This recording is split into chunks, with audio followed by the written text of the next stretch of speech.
බුදුරජාණන් වහන්සේ නමක් ලෝකේ පහළ වෙන්නේ මේ ලෝකේ අසාමාන්‍ය මිනිස්සු ඉන්න සමාජයක. අසාමාන්‍ය චින්තනයක් යුක්ත මිනිසුන් ඉන්න යුගයක. එවැනි යුගයක ලෝකයේ තුල විශාල වශයෙන් මේ මිනිස්සු ගුණවත් වෙලා ආධ්‍යාත්මයේ තුල විමුක්තියක් හොයනවා. ඒ වගේම තමයි මේ සමාජය තුළ එවැනි ගතිය නිරන්තරයෙන් දක්නට ලැබෙනවා. ඒ වගේම බුදුරන් වහන්සේ පහළ වෙනකොට මේ සමාජය තුළ ඒ ගතිය දක්නට ලැබෙනවා වගේම විශාල වශයෙන් ප්‍රඥාවෙන් යුක්ත අයත් ඉන්නවා. දැන් අද ගත්තත් ඉන්දිය සමාජය තුළ එවැනි වූ විශාල හැකියාවෙන් යුක්ත මිනිසුන් සිටිනවා. එවැනි සමාජයකයි බුදුවරු පහළ වෙන්නේ. ඒකට තමයි මධ්‍ය දේශය කියලා කියන්නේ. මධ්‍ය දේශය තමයි බුදුවරුන්ගේ ධර්මය අවබෝධ කරන්න සුදුසු පරිසරය. ප්‍රත්‍යන්ත දේශ තුළ භික්ෂු හරි උපාසක හරි බුදුරණවහන්සේගේ ශ්‍රාවකයෙක් හිටියොත් තමයි මේ ප්‍රත්‍යන්ත දේශ තුළදී ඒක ක්ෂණයක් බවට පත් වෙන්නේ. නැත්නම් ඒකත් දුෂ්ටක්ෂණයක්. එතකොට මධ්‍ය දේශයේ ප්‍රත්‍යන්ත දේශයක් නැති වෙන්නේ මධ්‍ය දේශයේ කියන කාරණාව ධර්ම අවබෝධ කරන්න පුළුවන් ශන සම්පත්තියක් වෙන්නේ ඒ මධ්‍ය දේශයේ මිනිස්සු තුල තියෙන ගතියක් තමයි ගුණවත් භාවය. කියන්නේ බුදුරුන්ගේ ධර්මය ඇහෙන්න ඕන මිනිස්සු ඉන්න සමාජීය ගතිය. දැන් අද අපි බුදුරණවහන්සේගේ ධර්මය අහනවා කියලා හිතාගෙන ඒ බව ඇති කරගන්න යන්නේ. බුදුරුන්ගේ ධර්මයේ තියෙන්නේ ඒ මධ්‍ය දේශය තුළ. ඒ කියන්නේ දර්ශන සම්පත්තිය උදා වෙන්නේ මධ්‍ය දේශය තුළ. ඒ මධ්‍ය දේශයේ මිනිස්සු පින පව පිළිබඳව දන්නවා, කුසල අකුසල් පිළිබඳව දන්නවා, හොඳ නරක පිළිබඳව දන්නවා, සීල ගුණ දාන රකින්නවා, විමුක්තියක් හොයනවා. ඒ මධ්‍ය දේශයේ මිනිස්සුන් ගතිය එක තමයි. ඊළඟට විමුක්තිය හොයනකොට විවිධාකාර දර්ශනයන් තියෙනවා, විවිධ විදියට බණ භාවනා කරනවා. මෛත්‍රී, කරුණා, මුදිතා, උපේක්ඛා කියන චේතෝ විමුක්ති ලැබෙනවා. බොජ්ජංග භාවිතා කරනවා. ඊට පස්සේ හේතුඵල ධමයක් හොයනවා. මේ විදිහේ ගොඩාක් දේවල් මේ මධ්‍ය දේශීය මිනිස්සු තුල තියෙනවා බුදුරණවහන්සේගේ ධර්මයකින් තොරව. ඒක අපට බුදු දේශනාව තුලත් හම්බ වෙනවා බොජ්ජංග සංයුත්තේ මහා වග්ගයේදී මේ අන්‍ය ආය මේ සතර බ්‍රහ්ම විහරණ වඩනවා, බොජ්ජංග වඩනවා. ඒ වගේම ප්‍රඥාව දුර්වල කරන පංච නීවරණ ප්‍රහාණය කරනවා. අද ඒ වගේම තමයි අද අපි නූතන ලෝකයේ මේ ඉන්දියාවේ ඒ මධ්‍ය දේශය ගැන බැලුවත් ඒත් එයාලා තුළ ඒ විවිධාකාර විදිහේ ඒ ප්‍රතිපදා තියෙනවා. ඒ වේදයන් තුළ බ්‍රාහ්මණවරුන්ගේ මතවාද තුළ බ්‍රාහ්මණවරුන්ගේ දර්ශන තුළ ඊළඟට ශ්‍රමණයන් තුළ විවිධාකාර විදිහේ භාවනා ක්‍රම තියෙනවා. ඒතකොට මෙවැනි සමාජයක තමයි බුදුවරු උපදින්නේ. කියන්නේ මෙච්චර මේ විදිහේ අසාමාන්‍ය මිනිස්සු ඉන්න සමාජයක. එතකොට ඒකෙත් උපරිම හැකියාව තියෙන මිනිස්සු ඉන්න තැන ඉන්න කාලේ තමයි බුදුවරු උපදින්නේ. හොඳට ඒක තේරුම් ගන්න.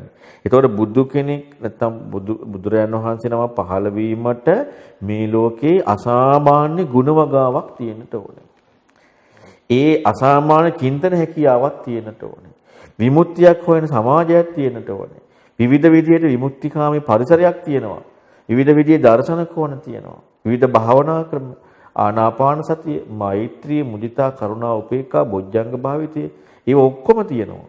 ඒක අපේ බුදු දේශනාවලින් හොඳට හම්බ වෙනවා. ඒ කියන්නේ ඒ සියලු දෙනා ඒ කරුණ පුරුදු කරන අය. ඒ වගේම සීල් රකින්නවා. ඊළඟට පැවිදි වෙනවා.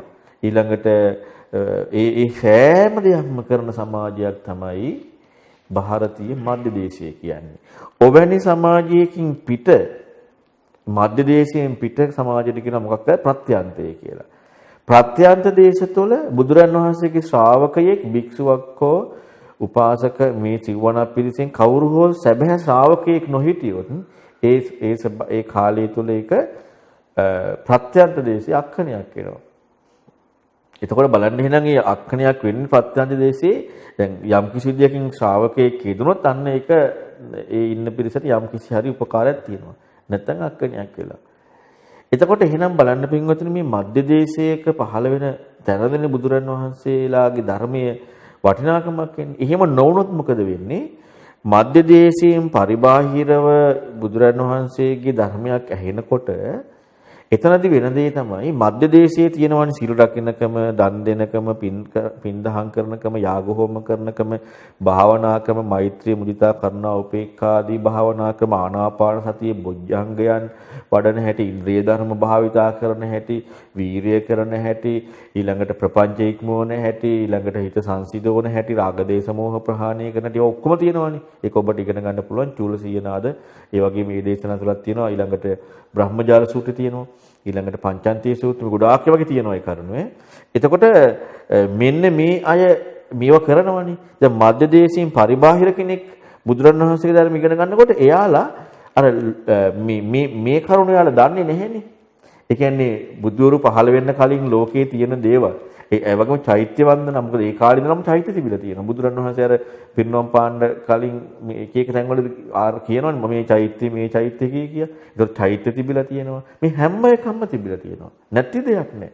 එතකොට මෙන්න මේවා අලුත් දේවල් හැටියට මේ මධ්‍ය දේශයෙන් පරිබාහිරට බුදුරණවහන්සේගේ ධර්මය ඇහෙනකොට ප්‍රත්‍යන්ත දේශවලට අර ඒ ධර්මයේ තුලින් අන්න අර සමාජීය ගතියට බුදුරජාණන් වහන්සේගේ ධර්මය කියනවා. ඒ කියන්නේ ඔන්න දැන් මොකද ඒ සමාජයේ මධ්‍ය දේශයෙන් පරිබාහිර සමාජය ඒ කරුණු දකින්න ලැබෙන්නේ නැහෙනේ වැඩි. සීල ගුණ දන් රකින්න විදි, ඊළඟට අර ඒ චෛත්‍ය වන්දනා කරන විදි, යාග හෝම කරන විදි, පුණ්‍ය ධර්ම රැස් කරන විදි, ඊළඟට මේ විමුක්තියක් හොයන ක්‍රම, උපන් සත්වයා ජරා මරණයටපත් වෙනවා කියලා මේ මිනිස්සු දන්නවා. ඒක අපට මහා ප්‍රදාන සූත්‍රයේදීම හම්බ වෙනවා. හතාචාර්යයක් කියලා දෙනවා. ඊපස්සේ බෝධිසත්වයන්ට මේ ජරා මරණයටපත් වෙනවා උපන් සත්වයා කියලා. එතකොට මේවා ඔක්කොම සමාජයේ තියෙන මිනිස්සුන්ගේ බුද්ධිමත්කමත් එක්ක. අදටත් ඒ සමාජයේ කතිය තියෙනවා එච්චර නැති වුණාට යම් පමණකට තියෙනවා.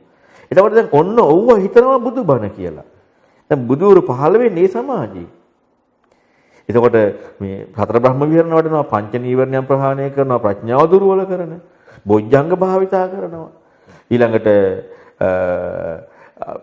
පංච ඉන්ද්‍රිය භාවිතා කරනවා, රාග දේශ මොහ ප්‍රහාණය කරනවා. මේ ඔක්කොම තියෙනවානේ. එතන මෙන්න මේවා අලුත් සමාජයකට ගියාට පස්සේ අර ධර්මයෙන් දැන් ඒ අලුත් වචන ටිකත් එක්ක ඇහෙනකොට ඒක බුදුදහම කියලා ගන්නවා. ඒක බුදුදහම හේතුඵල ධමයක් තියෙනවා. හේතුඵල ධම හැටියට ඒ සමාජයේ තියෙනවා.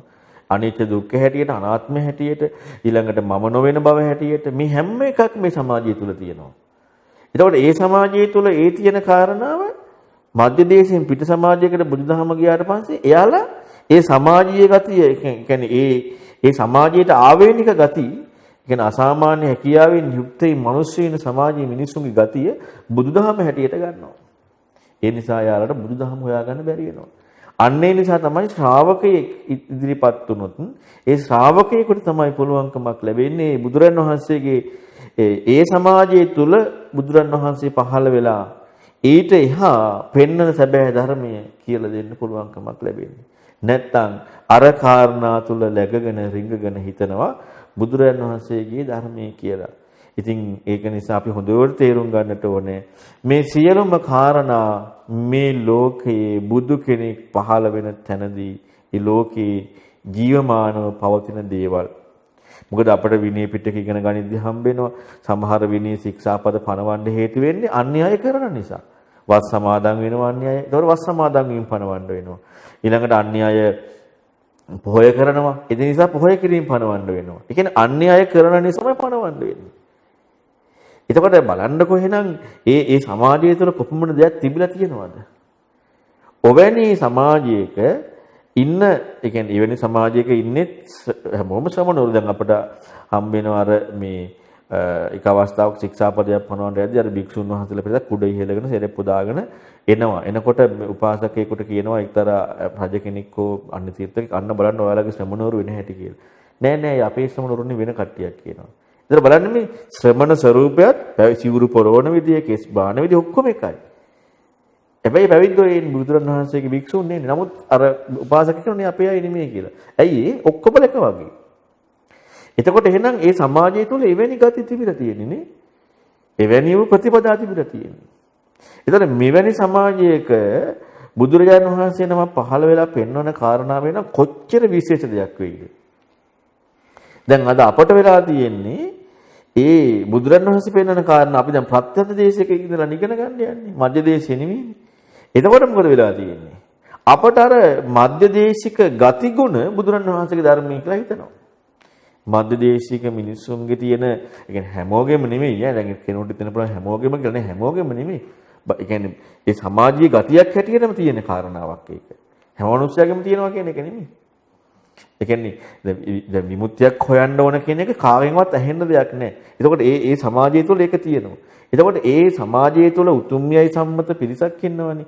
අන්න ඒ අය තුළ තියෙන කාරණා ටික, ඒ කියන්නේ මොනවද ඒ කරුණු? සිල් රකින්න එක, පින්දහම් කරන එක, චෛත්‍ය ආදී වන්දනා කරන එක, යාග හෝම කරන එක, පැවිදි උපසම්පදා වෙන එක, ශ්‍රමණයෙක් වෙන එක, ඊළඟට ප්‍රඥා දුර්වල කරන, නීවරණ ප්‍රහාණය කරන එක, ඉන්ද්‍රිය ධර්ම භාවිතා කරන එක, බොජ්ජංග භාවිතා කරන එක, හතර බ්‍රහ්ම විහරණ වඩන එක, අනිත්‍ය දුක්ඛ අනාත්ම වශයෙන්, ඊළඟට මම නෙමේ මගේ නෙවේ කියන කාරණා වශයෙන් විවිධ විදිහකට වඩන දර්ශන ක්‍රම තියෙනවා, හේතුඵල ආදී වශයෙන්, ඊළඟට මේ අන්ත දෙක ඉක්මවන යන වැඩපිළිවෙල ආදී වශයෙන්, ප්‍රපංච ඉක්මවන විදිහට, රාග දේශ මොහ ඉක්මවන විදිහට, ධ්‍යාන සමාපatti ලබන විදිහට මේ වගේ වැඩපිළිවෙලක් තියෙනවා මේ සමාජයේ. මෙන්න මේ කාරණා ප්‍රත්‍යන්ත දේශයක මිනිස්සු බුදුරයන් වහන්සේගේ ධර්ම ඉගෙන ගන්නකොට ඒක බුදුරන් වහන්සේගේ ධර්මයි කියලා හිතනවා. මානේ කොච්චර රැවටීමක්ද කියලා. විශාල රැවටීමක්. තුනි පඨම කෝසල සූත්‍රය තුළදීම හම්බ වෙනවා විවිධාකාර විදිහට මේ ජීවිතය යථාර්ථය හොයන අයට හම්බ වෙනවා මම කියලා දෙයක් නොමැති බව. මම කියලා ගැනීම වැරදි. මගේ කියලා දෙයක් තියෙනවා කියන එක ගන්න එක වැරදි. මතුමත්හිත් මම කියන එකක් ඉදෙන එක වැරදි කියලා මෙන්න මේ විදිහේ යථාර්ථවාදී නුවණක් ලැබෙනවා. ඒ සියලු දෙනා භව නිරෝධයට කැමති වෙනවා. ඒ කියන්නේ පැවැත්මට ඉක්මවන්න කැමති වෙනවා. භවය පිළිකුල් කරනවා. හැබැයි මේ සියලු දෙනාගේම දෘෂ්ටිය මොකද දෘෂ්ටිය තියෙන්නේ? ලෝකයේ තියෙන දෘෂ්ටියක්. බුදුරන් වහන්සේ පෙන්වනවා මේක ලෝකයේ තියෙන ශ්‍රේෂ්ඨම දෘෂ්ටිය. හැබැයි ඒ බුදුරන් වහන්සේගේ ධර්මයේ නෙමෙයි. ඔබට ඒක බලන්න පුළුවන් පඨම කෝසල සූත්‍රය අධ්‍යයනය කරොත්. ඒකවල බලන්න එහෙනම් පින්වතුනි මේ මම නෙවෙයි මගේ නොවේ කියලා යථාර්ථවාදීව Tamante යමක් ලැබිලා තියෙද්දිත් ඒ කාරණාවත් මේ ලෝකයේ බුදුරජාණන් වහන්සේ නමක් පෙන්වන ධර්මයේ නෙමෙයි. ඒ වගේම තව තියෙනවා සබ්බාසව සූත්‍රය පැහැදිලි කරනවා අනාත්ම වශයෙන් දකිනවා. අනාත්ම වශයෙන් දකින විදිහක් තියෙනවා ලෝකේ. ඒකත් අන්‍ය වූ දෘෂ්ටියක්. ඒකත් බුදුරණවහන්සේ පෙන්වන මේ ධර්මයේ මේ මූලාරම්භය වන ඒ ශ්‍රමණත්වයේ අහලකටවත් එන්නේ නැහැ. හැබැයි ලෝකයේ තියෙන ශ්‍රේෂ්ඨයි. ලෝකයේ තියෙන ශ්‍රේෂ්ඨ දෘෂ්ටි.